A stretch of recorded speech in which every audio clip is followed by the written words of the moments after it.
Well, I think the main challenge that education is facing globally is actually an assumption that we've won the battle, that there are more children in school and our work is done. That's a big problem because our work isn't done. Just children enrolling in school, first of all, many of them don't come or they drop out and they don't continue. So the real challenge is what's going on in school.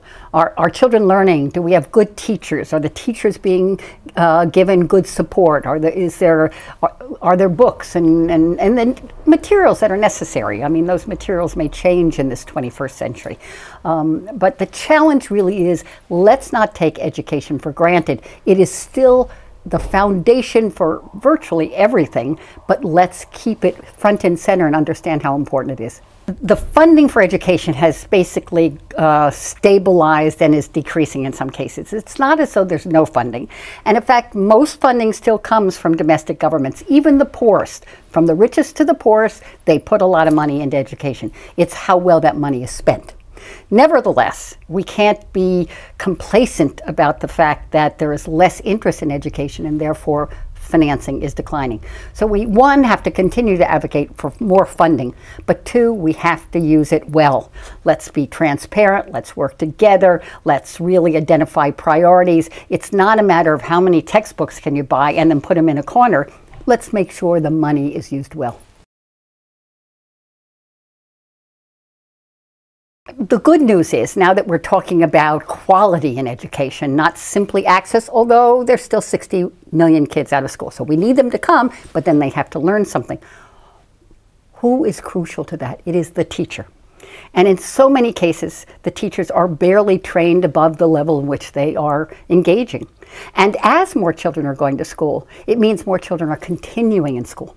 So we need not only teachers for primary education, but for secondary education. Secondary education, we need more emphasis on math and science and other subjects. So the training of teachers, both beginning but continuing education of teachers, becomes critical. And we may have to think about different ways of doing that. There are ways to use new technology to train. There are ways to use in-service, so you don't need always to be face-to-face. You can't always yank, particularly in a country with so few teachers out for a couple weeks. We also have to make sure that there's an incentive for the teacher.